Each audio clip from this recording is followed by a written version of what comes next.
नमस्ते जिज्ञासु दोस्तों, आपको माइक्रोबायोलॉजी की रोमांचक दुनिया में एक एडवेंचर पर ले जाने के लिए तैयार हूं। आज हम सूक्ष्म जीवों यानी माइक्रोब्स के राज खोलने के लिए माइक्रोस्कोपिक दुनिया में जा रहे हैं। माइक्रोब्स हर जगह हैं, हमारे सांस लेने वाली हवा से लेकर हमारे खाने तक। वे हमारी त्वचा पर, हमारे पेट में और यहां तक कि हमारे शरीर के अंदर भी हैं। ज्यादातर ये सूक्ष्म साथी हमारे साथ मिलजुल कर रहते हैं, हमारे पाचन, रोग प्रतिरोधक क्षमता और ओवरऑल हेल्थ में महत्वपूर्ण भूमिका निभाते हैं। लेकिन कभी-कभी कुछ शरारती माइक्रोब्स गड़बड़ करने का फैसला करते हैं, जिससे इन्फेक्शन हो जाता है और यहीं पर माइक्रोबायोलॉजिकल एग्जामिनेशन की अद्भुत दुनिया शुरू होती है। कल्पना कीजिए कि आप एक सेल के आकार जितने छोटे हो जाए और इस छिपी हुई दुनिया को देख सकें।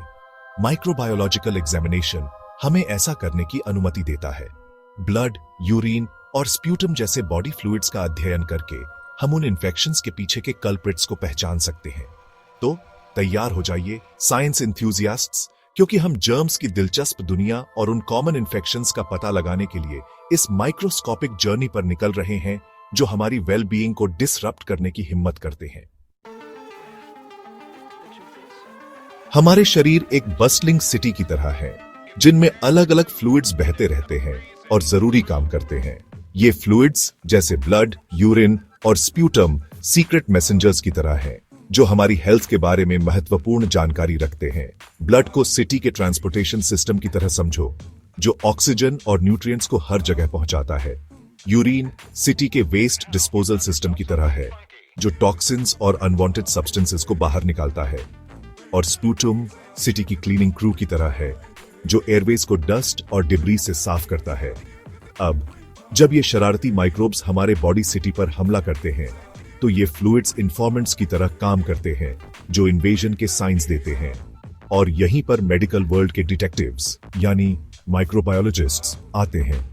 अपने ट्रस्टी माइक्रोस्कोप्स और कई कूल लैबोरेटरी टेक्निक्स का उपयोग करके ये साइंटिफिक स्लूथ्स हमारे बॉडी फ्लूइड्स का एनालिसिस करते हैं और उन माइक्रोबियल कल्प्रिट्स को आइडेंटिफाई करते हैं जो रकस पैदा कर रहे हैं। तो अगली बार जब आपका ब्लड टेस्ट, यूरिन एनालिसिस या स्प्यूटम कल्चर हो, तो याद रखें कि आप मेडिकल डिटेक्टिव्स को अपनी इलनेस का मिस्ट्री सुलझाने के लिए वैल्यूएबल क्लूज दे रहे हैं।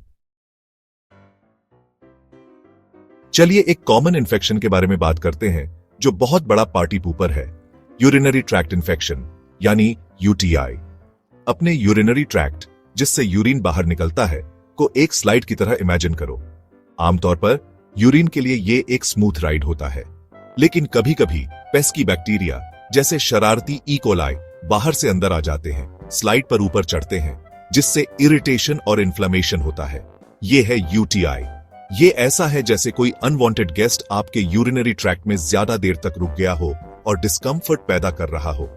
यूटीआई महिलाओं में ज्यादा कॉमन है, क्योंकि उनका यूरिथ्रा, जिससे यूरिन निकलता है, पुरुषों की तुलना में छोटा होता है, जिससे बैक्टीरिया के लिए ब्लैडर तक पहुंचना आसान हो जाता है। लेकिन चिंता मत करो, यूटीआई किसी को भी हो सकता है, और हम बात करेंगे कि इन अनवांटेड गेस्ट्स को कैसे बाहर निकाला जाए। तो याद रखें, अच्छी हाइजीन मेंटेन करना, हाइड्रेटेड रहना और इंटीमेसी के बाद पी करना उन पेस्की बैक्टीरिया के लिए नो ट्रेसपासिंग साइंस लगाने जैसा है, जिससे आपका यूरिनरी ट्रैक्ट हैप्पी और हेल्थी रहेगा। यूटीआई के सिम्टम्स, जब नेचर कॉल्स, लेकिन अच्छे तरीके से नहीं। अब आपको कैसे पता चलेगा कि आपको यूटीआई है? खैर, हमारा शरीर सिग्नल्स भेजने में बहुत अच्छा है जब कुछ ठीक नहीं होता है। यूटीआईज के मामले में ये सिग्नल्स काफी नोटिसेबल हो सकते हैं। बार बार पी करने की अर्ज, लेकिन बहुत कम निकलता है, और ब्लैडर में दर्द। ये यूटीआई के टेलटेल साइंस में से एक है। पी करते समय जलन, जैसे यूरिथ्रा में आग लगी हो। अच्छा एहसास नहीं है ना? यूरिन क्लाउडी दिख सकता है और फंकी स्मेल भी आ सकती है, या उसमें थोड़ा ब्लड भी हो सकता है। ये सिम्टम्स आपके शरीर का कहने का तरीका है, अरे नीचे कुछ ठीक नहीं है। इसलिए अगर आपको इनमें से कोई भी साइन दिखाई दे, तो उन्हें इग्नोर न करें। अपने डॉक्टर के पास जाने और चेकअप करवाने का समय आ गया है। रेस्पिरेटरी इन्फेक्शंस, आपके एयरवेज में अनवेलकम विजिटर्स। अब चलिए एक और कॉमन इन्फेक्शन के बारे में बात करते हैं, जिसे हमारे रेस्पिरेटरी सिस्टम में हाइड एंड सीक खेलना बहुत पसंद है। Respiratory infections. अपने रेस्पिरेटरी सिस्टम को एयरवेज के एक बड़े नेटवर्क की तरह इमेजिन करो, जैसे पेड़ की ब्रांचेस जो आपके लंग्स तक हवा ले जाती हैं और वापस लाती है। ये एयरवेज आमतौर पर एक पीसफुल जगह होती है, लेकिन कभी-कभी वायरसेस और बैक्टीरिया जैसे छोटे ट्रबल मेकर्स वहां पार्टी करने का फैसला करते हैं, जिससे इन्फ्लेमेशन और इरिटेशन होता है। इसे हम रेस्पिरेटरी इन्फेक्शन कहते हैं। ये इन्फेक्शंस कॉमन कोल्ड से लेकर जो आपके एयरवेज में एक माइनर ट्रैफिक जैम की तरह है, न्यूमोनिया जैसी सीरियस कंडीशंस तक हो सकती है, जो एक मेजर रोड ब्लॉक की तरह है, जिससे सांस लेना मुश्किल हो जाता है। यूटीआईज की तरह हमारे शरीर के पास हमें बताने के क्लेवर तरीके हैं कि कब ये रेस्पिरेटरी इन्वेडर्स ने डेरा डाल दिया है। तो आइए इन अनवेलकम विजिटर्स के साइंस और सिम्टम्स के बारे में जानें। इन्फेक्शंस का डायग्नोसिस, कल्प्रिट्स का पर्दाफाश। अब जब हम कुछ कॉमन इन्फेक्शन से मिल चुके हैं, तो चलिए बात करते हैं कि डॉक्टर्स कैसे पता लगाते हैं कि कल्प्रिट कौन है। याद है वो बॉडी फ्लूइड्स जिनके बारे में हमने बात की थी? उनमें मिस्ट्री को अनलॉक करने की है। यूटीआईज के लिए डॉक्टर्स आमतौर पर यूराइन सैंपल मांगते हैं। वे इसे एक लैब में भेजते हैं, जहां क्लेवर साइंटिस्ट इसे माइक्रोस्कोप के नीचे एनालाइज करते हैं। वे इन्फेक्शन के टेलटेल साइंस की तलाश करते हैं, जैसे बैक्टीरिया और व्हाइट ब्लड सेल्स की मौजूदगी, जो हमारे शरीर के छोटे सोल्जर्स की तरह हैं, जो इन्फेक्शन से लड़ने के लिए भेजे जाते हैं। रेस्पिरेटरी इन्फेक्शंस के लिए ये सब आपके एयरवेज में क्या चल रहा है, ये चेक करने के बारे में है।